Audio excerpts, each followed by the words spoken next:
يؤتي الحكمة من يشاء ومن يؤت الحكمة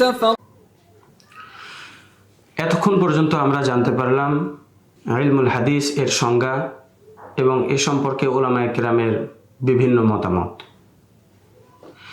এখন আমরা জানব হাদিস শব্দের সমর্থবোধক কিছু শব্দ, সেগুলোর অর্থ ও ব্যবহার সম্পর্কে।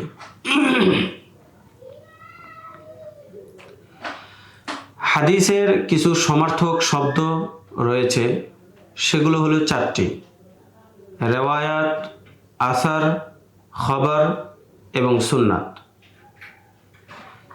মোট শব্দ পাঁচটি: হাদিস, রেওয়ায়াত, আসার, খবর, সুন্নাত। এ সম্পর্কে সবচেয়ে বিশুদ্ধ কথা হলো যে মুহাদ্দিসিনে কেরামের ব্যবহার থেকে জানা যায় এই শব্দগুলিকে একটির স্থলে আরেকটিকে ব্যবহার করা যায়। তবে কতক উলামায়ে কেরাম সেগুলোর মধ্যে সামান্য কিছু পার্থক্য বর্ণনা করেছেন। যেমন নাম্বার 1, রেওয়ায়াত। রেওয়ায়াত শব্দটি হাদিস এর আবিধানিক অর্থে ব্যবহার হয়, অর্থাৎ যে কোনো ধরনের কথাকেই রেওয়ায়াত বলা হয়, চাই সেটা যে কারোরই কথা হোক না কেন। নম্বর 2, খবর। খবর সম্পর্কে হাফেজ ইবনে হাজার আসকালানী রহমতুল্লাহি আলাইহি বলেন, রাসূল করিম সাল্লাল্লাহু আলাইহি ওয়াসাল্লামের আকওয়াল, আফআল এবং আহওয়ালকে হাদিস বলা হয়, আর অন্যান্য মানুষদের আকওয়াল, আফআল, আহওয়াল, কথা, কাজ এবং অবস্থাকে খবর বলা হয়। কেউ কেউ বলেন খবর শব্দটি ব্যাপক তথা রাসূল করিম সাল্লাল্লাহু আলাইহি ওয়াসাল্লামের এবং অন্য সমস্ত মানুষের কাজকর্ম, কথাবার্তা এবং অবস্থাকে খবর বলা হয়, আর হাদিস শব্দটি খাস বা সীমিত তথা শুধুমাত্র রাসূল করিম সাল্লাল্লাহু আলাইহি ওয়াসাল্লামের কাজকর্ম, কথাবার্তা এবং অবস্থাকেই হাদিস বলা হয়। 3 নম্বর শব্দ আসার। ফুকাহায়ে খুরাসান বলেন, ইন্নাল হাদিস ইসমুন লিল মারফু' ওয়াল আসার ইসমুন লিল মাওকুফ আলা সাহাবাতি ওয়াত তাবিঈন।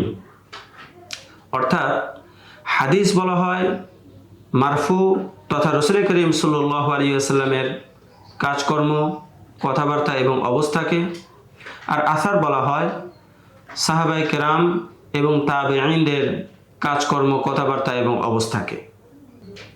এই অর্থের দিকেই লক্ষ্য করে ইমাম মুহাম্মদ রহমতুল্লাহি আলাইহি তার কিতাবের নামকরণ করেছেন কিতাবুল আসার, যেখানে তিনি শুধুমাত্র সাহাবায়ে কেরাম এবং তাবিঈনদের কাজকর্ম, কথাবার্তা এবং অবস্থাকে উল্লেখ করেছেন। তবে ইমাম নববী রহমতুল্লাহি আলাইহি বলেন, জমহুর, খলফ এবং সলফের মাঝে হাদিস এবং আসর শব্দের ব্যবহারের মধ্যে কোনো পার্থক্য নেই। হাদিস এবং আসরকে তারা একই অর্থে ব্যবহার করেছেন। আল্লামা লখনবী রহমতুল্লাহি আলাইহি জফরুল আমানি গ্রন্থেও এই মতামতটি অবলম্বন করেছেন। 4 নম্বর শব্দ সুন্নাত। কিছু উলামায়ে কেরাম বলেন, সুন্নত বলা হয় রাসূল করিম সাল্লাল্লাহু আলাইহি ওয়াসাল্লামের ফি'লি হাদিসকে, অর্থাৎ রাসূল করিম সাল্লাল্লাহু আলাইহি ওয়াসাল্লামের কাজকর্মকে, আর হাদিস বলা হয় রাসূল করিম সাল্লাল্লাহু আলাইহি ওয়াসাল্লামের ফি'লি হাদিসকে, অর্থাৎ হাদিস বলা হয় রাসূল করিম সাল্লাল্লাহু আলাইহি ওয়াসাল্লামের কাজকর্মকে। মোট কথা,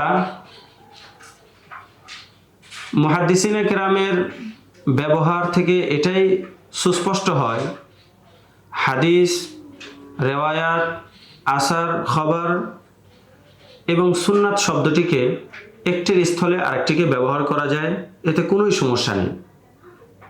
যেমন হাদিসের প্রসিদ্ধ কিতাব মুনতাকাল আখবার মিন কালামি সাইয়্যিদুল আবরার সাল্লাল্লাহু আলাইহি ওয়াসাল্লাম। এখানে খবরকে হাদিস অর্থে ব্যবহার করা হয়েছে। নম্বর 2, ইমাম তহাবী রহমতুল্লাহি আলাইহি তার কিতাবের নাম লিখেছেন শরহ মাআনিল আসার, অথচ এই কিতাবের মধ্যে আহাদিসে মারফুআও তিনি উল্লেখ করেছেন। অনুরূপভাবে হাফেজ ইবনে জারির তবারি রহমতুল্লাহি আলাইহি তার কিতাবের নাম লিখেছেন তাহযীবুল আসার, অথচ এই কিতাবের মধ্যে আহাদিসে মারফুআ এবং আহাদিসে মাওকুফাকেও তিনি উল্লেখ করেছেন। অনুরূপভাবে ইমাম তিরমিজি, ইমাম আবু দাউদ, ইমাম নাসাই, ইমাম ইবনে মাজাহ, ইমাম বাইহাকি, ইমাম দারাকুতনি এবং ইমাম দারিমি রহমতুল্লাহি আলাইহি নিজেদের কিতাবের নাম লিখেছেন আস-সুনান, অথচ এই সকল কিতাবের মধ্যে আহাদিসে কওলিয়াও রয়েছে এবং আহাদিসে ফি'লিয়াও রয়েছে। মোট কথা, মুহাদ্দিসিনে কেরামের এই কর্মপন্থা এবং ব্যবহার থেকে এটাই প্রতীয়মান হয় যে হাদিস, খবর, আসার, রেওয়ায়াত এবং সুন্নাত এই 5টি শব্দকে একটির জায়গায় আরেকটিকে ব্যবহার করা যায়, এতে কোনোই সমস্যা নেই। এই ভিডিওতে আমরা জানতে পারলাম হাদিসের কাছাকাছি এবং হাদিসের সমর্থবোধক কিছু শব্দের অর্থ এবং সেগুলোর ব্যবহার সম্পর্কে। পরের দরসে আমরা জানব আনওয়াউ ইলমিল হাদিস সম্পর্কে,